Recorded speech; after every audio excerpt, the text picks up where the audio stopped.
ওম শান্তি। আজিৰ তাৰিখ 24 জুলাই 2022 বৰ্ষ। আজি ৰবিবাৰ।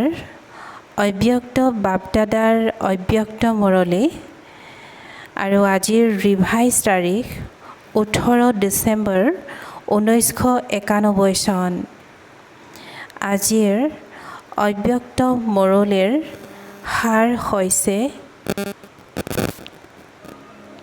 প্ৰতিটো কৰ্মত সততাৰ প্ৰয়োগ কৰাটোৱে হৈছে তপস্যা। প্ৰতিটো কৰ্মত সততাৰ প্ৰয়োগ কৰাটোৱে হৈছে তপস্যা। আজি বাপদাদাই চাৰিওফালৰ সকলো তপস্বী কুমাৰ আৰু তপস্বী কুমাৰীসকলৰ মাজত তপস্যাৰ বিশেষ লক্ষণসমূহ চাই আছে হওক। তপস্বী আত্মাৰ বিশেষত্বসমূহ আগতেও শুনাইছোঁ। আজি আৰু বিশেষত্ব শুনাই আছোঁ। আজি বাপদাদাই কৈছে যে আজি আৰু বিশেষত্ব শুনাই আছোঁ। তপস্বী আত্মা অৰ্থাৎ সদায় সৎ আত্মা। সততাই তপস্বীৰ বিশেষত্ব। সৎ আত্মা অৰ্থাৎ প্ৰতিটো কৰ্মত শ্ৰীমতত চলাত সৎ হ'ব।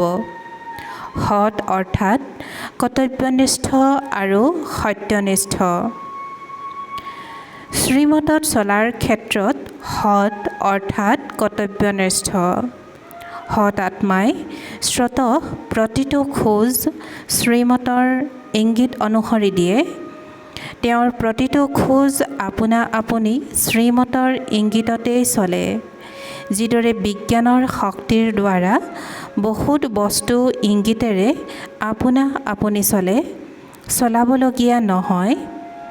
লাইটৰ দ্বাৰাই হওক বা প্ৰকম্পনৰ দ্বাৰাই হওক বিদ্যুৎ চালিত অৰ্থাৎ ছুইচ অন কৰিলে আৰু চলিয়েই থাকে। কিন্তু বিজ্ঞানৰ শক্তি বিনাশী হোৱাৰ কাৰণে অলপ সময়ৰ বাবে চলে। অবিনাশী পিতাৰ শান্তিৰ অৰ্থাৎ চাইলেন্সৰ শক্তিৰ দ্বাৰা এই ব্ৰাহ্মণ জীৱনত সদায় আৰু স্বতঃ সহজে চলি থাকে। ব্ৰাহ্মণ জন্ম হওঁতে দিব্য বুদ্ধিত বাবাই শ্ৰীমত ভৰাই দিলে। সৎ আত্মা সেই শ্ৰীমতৰ ইংগিতেৰে স্বাভাৱিকভাৱে সহজে চলি থাকে। গতিকে সততাৰ প্ৰথম লক্ষণ হৈছে প্ৰতিটো ছেকেণ্ড প্ৰতিটো খোজত শ্ৰীমতত সঠিকভাৱে চলা। আগবাঢ়িতো সকলোৱে যায়, কিন্তু আগবাঢ়ি যাওঁতেও অনেক প্ৰকাৰৰ ভিন্নতা হৈ যায়। কোনোবাই সহজ আৰু তীব্ৰ গতিৰে আগবাঢ়ি যায়, কিয়নো সেই আত্মাটিৰ স্মৃতিত শ্ৰীমত সদায় স্পষ্ট হৈ থকাৰ কাৰণে সমৰ্থ হয়। এয়া হৈছে 1 নম্বৰৰ সততা। 1 নম্বৰৰ সততাই ভাবিবলগীয়া নহয় যে 1 নম্বৰৰ আত্মাই ভাবিবলগীয়া নহয় যে এয়া শ্ৰীমত হয়নে নহয়, এয়া ভুল নে শুদ্ধ, কিয়নো স্পষ্ট হৈ থাকে। আজি বাপদাদাই কৈছে যে 1 নম্বৰ হৈছে সততা। 1 নম্বৰৰ আত্মাই ভাবিবলগীয়া নহয় যে এয়া শ্ৰীমত হয়নে নহয়, এয়া ভুল নে শুদ্ধ, কিয়নো স্পষ্ট হৈ থাকে। অন্য আত্মাসকলৰ স্পষ্ট নোহোৱাৰ কাৰণে বহুবাৰ ভাবিবলগীয়া হয়। সেইবাবে তীব্ৰ গতিৰ পৰা মধ্যম গতি হৈ যায়। লগতে কোনোবাই ভাবে, কোনোবা ক্লান্ত হৈ যায়। আগবাঢ়ি সকলোৱে যায়, কিন্তু ভবা আৰু ক্লান্ত হোৱাসকল দ্বিতীয় নম্বৰত আহি যায়। ক্লান্ত কিয় হয়? আগবাঢ়ি যাওঁতে শ্ৰীমতৰ ইংগিতত নিজৰ মত আনৰ মত মিহলি কৰি দিয়ে। সেইবাবে স্পষ্ট আৰু চিধা ৰাস্তাৰ পৰা পথভ্ৰষ্ট হৈ একা বেকা ৰাস্তাৰে গুচি যায়। অৱশেষত তথাপিও উভতি আহিবলগীয়া হয়, কিয়নো লক্ষ্যস্থানৰ ৰাস্তা এটাই স্পষ্ট, চিধা আৰু সহজ। চিধাক বেকা কৰি দিয়ে। গতিকে তোমালোকে ভাবা, বেকা ৰাস্তাৰে যোৱাসকল কিমান দূৰ যাব, কি গতিৰে যাব আৰু পৰিমাণ কি হ'ব? ক্লান্ত হ'ব আৰু নিৰাশ হৈ উভতি আহিব। সেইবাবে দ্বিতীয় নম্বৰ হৈ যায়।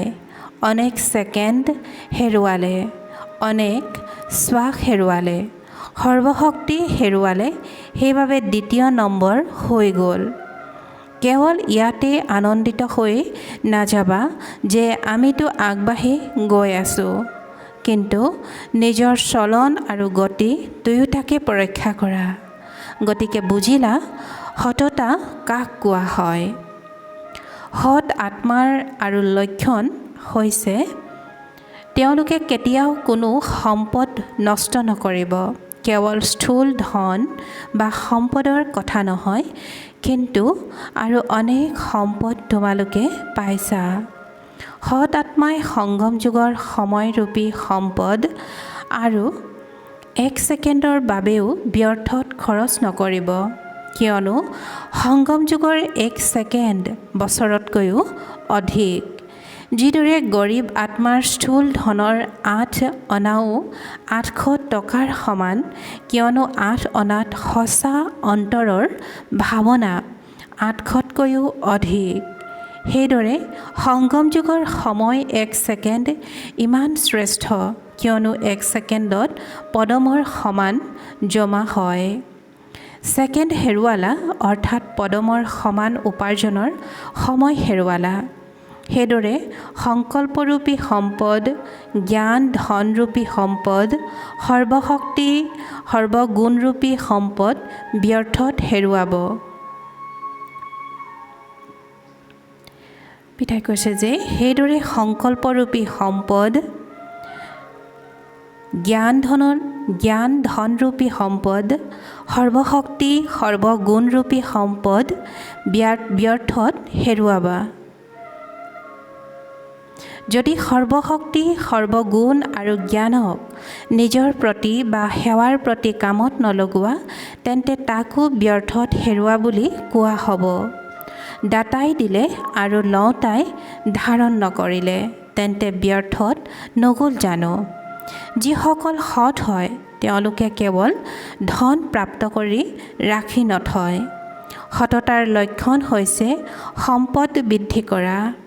বৃদ্ধি কৰাৰ সাধনেই হৈছে কামত লগোৱা। যদি জ্ঞান ধনকো সময় অনুসৰি সকলো আত্মাৰ প্ৰতি বা নিজৰ উন্নতিৰ প্ৰতি ব্যৱহাৰ নকৰা, তেন্তে সম্পদ কেতিয়াও বৃদ্ধি নহ'ব। সৎ পৰিচালক বা সঞ্চালক বুলি তেওঁকে কোৱা হয়, যিয়ে যিকোনো কাৰ্যত লাভ অৰ্জন কৰি দেখুৱাব, প্ৰগতি কৰি দেখুৱাব। সেইদৰে সংকল্পৰূপী সম্পদক, গুণক, শক্তিক কাৰ্যত লগাই লাভ অৰ্জন কৰোঁতা হোৱা নে নষ্ট কৰোঁতা হোৱা? সততাৰ লক্ষণ হৈছে নষ্ট নকৰা, লাভ অৰ্জন কৰা। নিজৰ তন মন আৰু স্থূল ধন, এই তিনিওটা পিতাই দিয়া সম্পদ। তোমালোক সকলোৱে তন মন ধন বা বস্তু যি কিছু আছিল সকলো অৰ্পণ কৰি দিলা, সকলো কৰিলা। পিতাই কৈছে যে তোমালোক সকলোৱে তন মন ধন বা বস্তু যি কিছু আছিল সকলো অৰ্পণ কৰি দিলা। সংকল্প কৰিলা যে সকলো তোমাৰ। এনেকুৱা নহয় কিছু ধন মোৰ, কিছু পিতাৰ, কিছু ধন কাষৰীয়া কৰি ৰাখিছোঁ, হাত খৰচৰ বাবে ৰাখিছোঁ, কিছু সময়ত প্ৰয়োজন হ'ব বুলি কাষৰীয়া কৰি ৰাখিছোঁ। সময়ত দৰকাৰ হ'ব বুলি কাষৰীয়া কৰি ৰখা এয়া বুদ্ধিমানৰ কামনে? যিমানেই মোৰ হ'ব সিমানেই য'ত মোৰ থাকে ত'ত বহুত কথাত খেলি মেলি হয়, কিয়নো সেয়া লুকুৱাবলগীয়া হয়। ভক্তিমাৰ্গৰ লোকসকলেও বুজে এয়া মোৰ পাকচক্ৰ, সেইবাবে যেতিয়া সকলো তোমাৰ বুলি কৈ দিলা, তেন্তে কোনো তন মন বা ধন বস্তু কেৱল ধনেই নহয়, কিন্তু বস্তু ধন হয়। বস্তু হয় কিহৰ পৰা? ধনৰ দ্বাৰাই হয় নহয়। গতিকে কোনো বস্তু, কোনো স্থূল ধন মনেৰে, কোনো সংকল্প বা তনেৰে ব্যৰ্থ কৰ্ম কৰা বা তনৰ দ্বাৰা ব্যৰ্থত সময় নষ্ট কৰা, এয়াও ব্যৰ্থত গণনা কৰা হ'ব। এয়াও ব্যৰ্থত গণনা কৰা হ'ব। গতিকে সৎ আত্মাই তনকো ব্যৰ্থৰ ফালে নলগায়, সংকল্পটো ব্যৰ্থত নলগায়।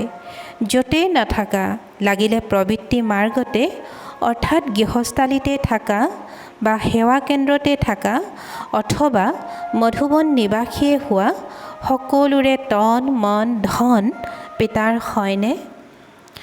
প্ৰবৃত্তি মাৰ্গ গ'লে ভাবা যে আমি সমৰ্পিতটো হোৱা নাই, গতিকে মোৰেই হয়, নহয়। এয়াতো পিতাৰ আমানত, পিতাই ব্যৱহাৰ কৰিবলৈ দিছে, মালিক পিতাহে। গতিকে সততা অৰ্থাৎ পিতাৰ সম্পদ কেতিয়াও ব্যৰ্থত খৰচ নকৰে। নষ্ট কৰা অৰ্থাৎ পিতাৰ সম্পদ ব্যৰ্থত খৰচ কৰা। সৎ আত্মাৰ লক্ষণ হৈছে তেওঁ কেতিয়াও পিতাৰ সম্পদ ব্যৰ্থত খৰচ কৰিব নোৱাৰে, সৰু বস্তুৰো লোকচান নকৰিব। বহুবাৰ নিজৰ বুদ্ধিৰ অমনোযোগিতাৰ বাবে বা শৰীৰৰ দ্বাৰা কাৰ্যত অমনোযোগিতাৰ বাবে সৰু সৰু বস্তু নষ্টও হৈ যায়। পাছত এনেকৈ ভাবে যে মই এয়া জানি বুজি কৰা নাই, কিন্তু হৈ গ'ল। অৰ্থাৎ অমনোযোগিতা। লাগিলে বুদ্ধিৰেই হওক নতুবা শাৰীৰিক পৰিশ্ৰমৰ ক্ষেত্ৰত অমনোযোগিতাই হওক, দুয়ো প্ৰকাৰৰ অমনোযোগিতাই নষ্ট কৰি দিয়ে। গতিকে লোকচান কৰিব নালাগে। একৰ পৰা 10 গুণ বৃদ্ধি কৰিব লাগে, লোকচান কৰিব নালাগে। যাক বাপদাদাই সদায় এটি শ্লোগানত কয়, কম খৰচত অধিক প্ৰাপ্তি। এয়া হৈছে বৃদ্ধি কৰা আৰু সেয়া হৈছে হেৰুৱা। সৎ অৰ্থাৎ তন মন আৰু ধন সদায় সফল কৰোঁতা, এয়া হৈছে সৎ আত্মাৰ লক্ষণ। গতিকে তপস্বী অৰ্থাৎ সততাৰ এই সকলো বিশেষত্ব প্ৰতিটো কৰ্মত প্ৰয়োগ কৰা। এনেকুৱা নহয় যে সমাহিতটো সকলো কৰা আছে, সকলো জানো, কিন্তু নহয়। তপস্যা যোগৰ অৰ্থই হৈছে প্ৰয়োগ কৰা। যদি এই বিশেষত্বসমূহ প্ৰয়োগ নকৰে, তেন্তে প্ৰয়োগী নহয়, গতিকে যোগীও নহয়। এই সকলো সম্পদ বাপদাদাই প্ৰয়োগ কৰিবৰ বাবে দিছে, আৰু যিমান প্ৰয়োগী হ'বা, তেন্তে প্ৰয়োগীৰ চিন হৈছে প্ৰগতি। যদি প্ৰগতি নহয়, তেন্তে প্ৰয়োগী নহয়। বহুত আত্মাই এনেকৈ নিজৰ ভিতৰত বুজিও পায় যে আগবাঢ়িও যোৱা নাই, পিছুৱাইও যোৱা নাই। যেনেদৰে আছিলোঁ তেনেদৰে আছোঁ। আৰু বহুতে এনেকৈও কয়, আৰম্ভণিত বহুত ভাল আছিলোঁ, বহুত নিচা আছিল, এতিয়া নিচা কম হৈ গ'ল। তেন্তে প্ৰগতি হ'লনে? কি হ'ল? উদন্ত কলা হ'লনে স্তব্ধ কলা হ'ল? সেইবাবে প্ৰয়োগী হোৱা। সততাৰ অৰ্থই হৈছে প্ৰগতি কৰোঁতা, প্ৰয়োগী। এনেকুৱা প্ৰয়োগী হৈছানে? ভিতৰত সুমুৱাই ৰাখা যে সম্পদ ভিতৰতেই থাকক, এনেকুৱা সৎ হোৱানে? যিসকল সৎ হয়, তেওঁৰ ওপৰত পিতাৰ, পৰিয়ালৰ স্বতঃ অন্তৰৰ মৰম আৰু বিশ্বাস থাকে। বিশ্বাসৰ কাৰণে পূৰা অধিকাৰ তেওঁক দি দিয়ে। সৎ আত্মাৰ স্বতঃ পিতাৰ বা পৰিয়ালৰ মৰম অনুভৱ হ'ব। জ্যেষ্ঠজনৰে হওক বা নতুবা কনিষ্ঠৰেই হওক, নতুবা সমনীয়াৰেই হওক, বিশ্বাসৰ পাত্ৰ অনুভৱ হ'ব। এনেকুৱা স্নেহৰ পাত্ৰ বা বিশ্বাসৰ পাত্ৰ কিমানলৈকে হৈছা এয়াও পৰীক্ষা কৰা। এনেকৈ নচলাবা যে এওঁৰ কাৰণে তেওঁলোকে মোক বিশ্বাস নকৰে, গতিকে মোৰ বিশ্বাসৰ পাত্ৰ কেনেকৈ হ'ম। গতিকে মই বিশ্বাসৰ পাত্ৰ কেনেকৈ হ'ম? নিজকে পাত্ৰ কৰি তোলা। বহুবাৰ এনেকৈ কয় যে মইতো ভাল, কিন্তু তেওঁলোকে মোক বিশ্বাস নকৰে। আকৌ তাৰ কাৰণে বহুত দীঘলীয়াকৈ শুনায়। তেওঁতো অনেক কাৰণ শুনায়ো আৰু বহুত কাৰণ সৃষ্টিও হয়। গতিকে সততা অন্তৰৰো আৰু মগজৰো অৰ্থাৎ বুদ্ধিৰো থাকিব লাগে। আজি পিতাই কৈছে যে সততা অন্তৰৰো আৰু মগজৰো অৰ্থাৎ বুদ্ধিৰো থাকিব লাগে, নহ'লে মগজেৰে তল ওপৰ বহুত কৰে। মগজেৰে তল ওপৰ বহুত কৰে। যদি সকলো প্ৰকাৰৰ সততা আছে তেন্তে সততাই অবিশ্বাসী সকলকো আজি নহ'লে কালিলৈ বিশ্বাসত আনিবই। যেনেকৈ প্ৰবচন আছে, সত্যৰ নাও নুডুবে কিন্তু টুলুং ভুটুং কৰে। গতিকে বিশ্বাসৰ নাও হৈছে সততা। সততা থাকিলে অস্থিৰতা হ'ব, কিন্তু অবিশ্বাসী বিশ্বাসৰ পাত্ৰ হোৱা অৰ্থাৎ নুডুবিব। সেইবাবে সততাৰ সাহসেৰে বিশ্বাসৰ পাত্ৰ হ'ব পাৰা। বাপ দাদা আজি কৈছে যে সত্যৰ নাও নুডুবে কিন্তু টুলুং ভুটুং কৰে। গতিকে বিশ্বাসৰ নাও হৈছে সততা। সততা থাকিলে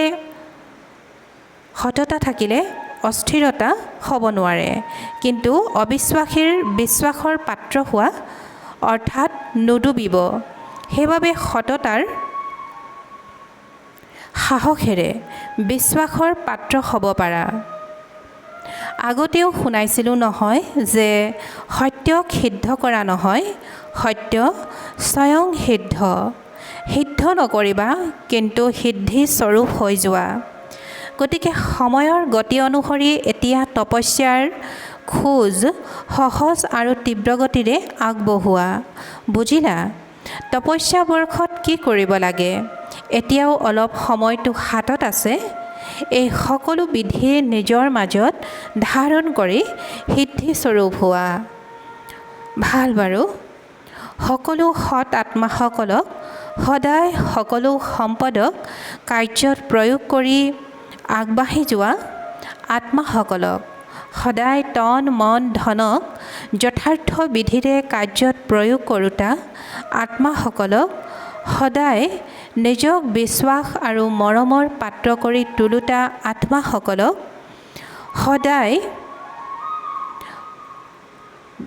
সদায় নিজক বিশ্বাস আৰু মৰমৰ পাত্ৰ কৰি তোলোতা আত্মাসকলক সদায় অপচয়ক উৎকৃষ্টলৈ পৰিৱৰ্তন কৰোঁতা শ্ৰেষ্ঠ আত্মাসকলক দূৰৈত দেশ বিদেশত বহি থাকিও সমীপত সন্মুখত বহি থকা আত্মাসকলক বাপদাদাৰ স্নেহপূৰ্ণ স্মৰণ আৰু সুপ্ৰভাত আৰু নমস্কাৰ।